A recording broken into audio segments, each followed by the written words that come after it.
ജന്മന ബധിരനും മൂകനുമായ മുണ്ടക്കൈ സ്വദേശി നാസർ ഇപ്പോഴും മേപ്പാടി ദുരിതാശ്വാസ ക്യാമ്പിൽ തുടരുകയാണ്.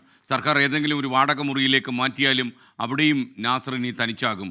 ഏക തുണയായിരുന്ന മാതാവ് ഉരുൾപൊട്ടലിൽ 2 കാലിനും പരിക്കേറ്റ് ചികിത്സയിലാണ്.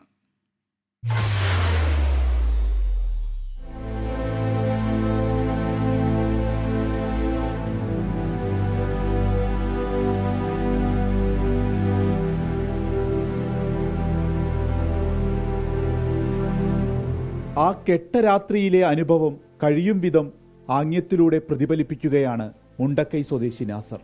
പാടിയിലായിരുന്നു താമസം. ഉരുൾപൊട്ടലിലെ ചളിയിൽ താഴ്ന്നു പോയപ്പോൾ വലിച്ചു കയറ്റിയത് അനുജൻ സിറാജായിരുന്നു. ഉമ്മയെയും രക്ഷപ്പെടുത്തി. പക്ഷേ സംസാരിക്കാനും ചെവി കേൾക്കാനും കഴിയാത്ത നാസറിന് തുണയായി നിന്നിരുന്ന ആ അനിയനെയും ജ്യേഷ്ഠന്റെ കുടുംബത്തെയും എല്ലാം ഉരുൾ കൊണ്ടുപോയി. ഉമ്മ 2 കാലും ഒടിഞ്ഞ് ചികിത്സയിലാണ്. തീർത്തും തനിച്ചായി നാസർ.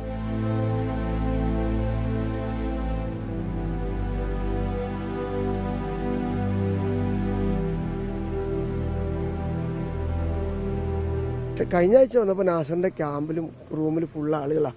ഇന്ന് നാസർ മാത്രമേ ഉള്ളൂ. അപ്പോൾ അത് നോക്കുമ്പോൾ എന്താണെന്ന് വെച്ചാൽ ബാക്കിയുള്ള ആളുകൾക്കൊക്കെ വീടുകളായി അവർ സംവിധാനങ്ങൾ ഉണ്ടാക്കി വാടകയ്ക്ക് കൊടുത്ത് പോകുന്നുണ്ട്. പക്ഷെ നാസറിന് വാടക കൊടുക്കാൻ സംവിധാനമില്ല, വീട് അന്വേഷിക്കാൻ സംവിധാനമില്ല, ഇദ്ദേഹം സംസാരിക്കില്ല, ചെവി കേൾക്കില്ല. അപ്പോൾ പിന്നെ വേറൊരു സംവിധാനമില്ല. ക്യാമ്പിൽ നിന്ന് എല്ലാവരും വാടക വീടുകളിലേക്ക് മാറി സ്വന്തം ജീവിതത്തിലേക്ക് തിരിച്ചുപോയി തുടങ്ങി. നാസർ ഇപ്പോഴും ഇവിടെയുണ്ട്. ആവശ്യമുള്ളത് ചോദിച്ചു വാങ്ങാൻ പോലും കഴിയാത്തൊരു നിസ്സഹായതയുണ്ടല്ലോ, അത് നാസർ അനുഭവിക്കുന്നുണ്ട്. തീർത്തും തനിച്ചായി പോയൊരു മനുഷ്യനാണ്. അതുകൊണ്ട് തന്നെ സൗകര്യമുള്ളൊരു വാടക വീട്ടിലേക്ക് മാറ്റാൻ വൈകരുത്. അഭിത്തിനൊപ്പം ബിപിൻ സി വിജയൻ, 24 വയനാട്.